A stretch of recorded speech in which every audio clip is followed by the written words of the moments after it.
పూడికలు తీసేయటం, కేవలం ప్రభుత్వం మీదే ఆధారపడకుండా ప్రభుత్వ సహకారం తీసుకుంటూ వ్యక్తిగతంగా మా సహకారం, ఆ రైతుల సహకారంతో ఇవన్నీ కూడా క్లీనప్ చేసుకోవాలి. కేవలం ప్రభుత్వం మీదే ఆధారపడకూడదు. ప్రజలు కూడా బెనిఫిషియరీ ప్రజలు అంటే బీదవాళ్ళు ఉంటే బెనిఫిషియరీ అతనేం చేయక్కర్లా, డబ్బున్నోడు అతనికి కూడా బెనిఫిట్ ఉంటుంది. ఏదో ప్రజలకు నలుగురికి ఉపయోగపడి చేసిన సాటిస్ఫాక్షన్ ఉంటుంది. సో వాళ్ళకు కూడా గుర్తింపు ఉండేలాగా వాళ్ళని సత్కారాలు చేసి ఆ ఊర్లో గౌరవించటం, ఇందులో యాక్టివ్ పార్ట్ తీసుకున్న వాళ్ళని. సో ప్రభుత్వం, పబ్లిక్, ప్రైవేట్ అండ్ డోనర్స్ పార్టిసిపేషన్తో ఈ డ్రైనేజ్ వ్యవస్థని, ఈ పూడికలు తీసేయటం, ఇవన్నీ ఒక ప్రయారిటీలో చేసేలాగా నేను ఏదైతే మాట ఇచ్చానో ఆ ఇచ్చిన మాటకి కట్టుబడి ఒక ప్రణాళికకి ఫౌండేషన్ వేయటం అయితే జరిగింది. రాబోయే నెల రోజుల్లో డెఫినెట్గా దాని మీద ఒక షేపు తీసుకొచ్చి మనం కూడా ఈ డెవలప్మెంట్ మీద ప్రోగ్రెస్ రిపోర్ట్ లాగా నేను మా వాళ్ళతోటి రెగ్యులర్ మీటింగ్లే కాకుండా మీడియాతో కూడా ప్రతి 15 రోజులకి ఒక ఇంటరాక్షన్ లాగా పెట్టుకుని మీరు కూడా అడగవచ్చు పలానాది ప్రోగ్రెస్ ఎంతవరకు వచ్చింది. ఎందుకంటే ప్రజలకి నాయకులకి మధ్యన నాయకులందరూ వచ్చి మమ్మల్ని కలవలేరు, వారధి లాంటి వాళ్ళు మీ మీడియా కాబట్టి డెఫినెట్గా we are also answerable to media for better communication to the public. So కాబట్టి మీ ద్వారా ప్రజలందరికీ ఎప్పుడెప్పుడు ఏమేమి చేయబోతున్నాం, ఎక్కడెక్కడ ఆ బుల్డోజర్లు ఉంటాయి, వాళ్ళు ఎలా ఉపయోగించుకోవాలి అన్నది ఒక స్కీమ్ వేసిన తర్వాత through media it will reach people. So ఎలా జరగాలి అనే దాని మీద ఆలోచనలు అయితే ఉన్నాయి,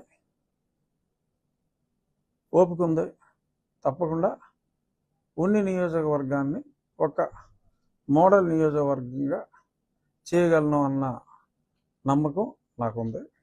సో దానికి నా ఉండిని నేను డెవలప్ చేసుకోవాలంటే దానికి పెద్ద పదాలు అవసరం లేదు, మంత్రులందరూ నాకు తెలిసిన వాళ్ళే, ఇబ్బంది ఏమీ లేదు, బ్రహ్మాండంగా జరుగుతుంది.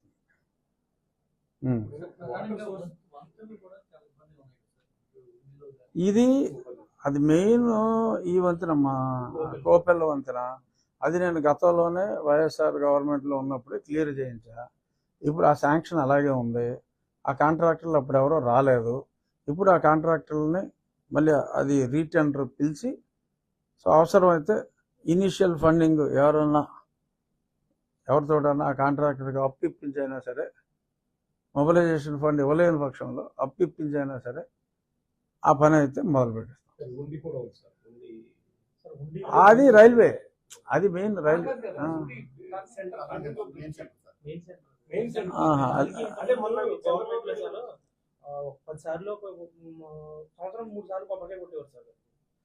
ఆల్రెడీ 30 సార్లు అయిపోయిందా?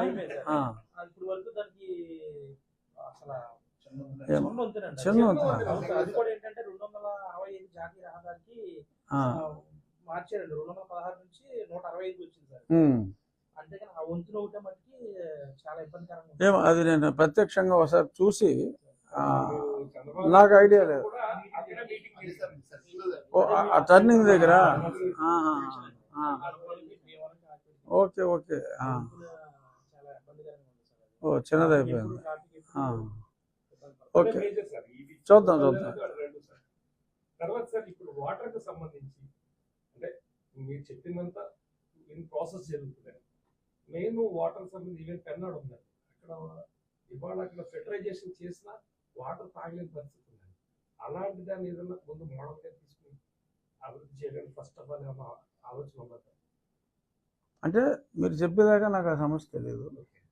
డెఫినెట్గా వాటర్ ప్రయారిటీ కాబట్టి ఆ వాటర్లో ముందు ఉన్న సిస్టమ్ని ఎలాగా ఉపయోగించాలి అనేది డెఫినెట్గా టాప్ ప్రయారిటీ. అది మినిమం కామన్ సెన్స్. ముందు ఉన్నదాన్ని బాగు చేసుకోకుండా ముందుకెళ్ళటం అనేది ఎటుతిరిగి ఉండదు. డెఫినెట్గా అది ప్రయారిటీలో పెట్టుకుందాం. అంతేనా? ఇంకేమి నాటి ప్రశ్నలు ఏమి లేవు కదా? సరే.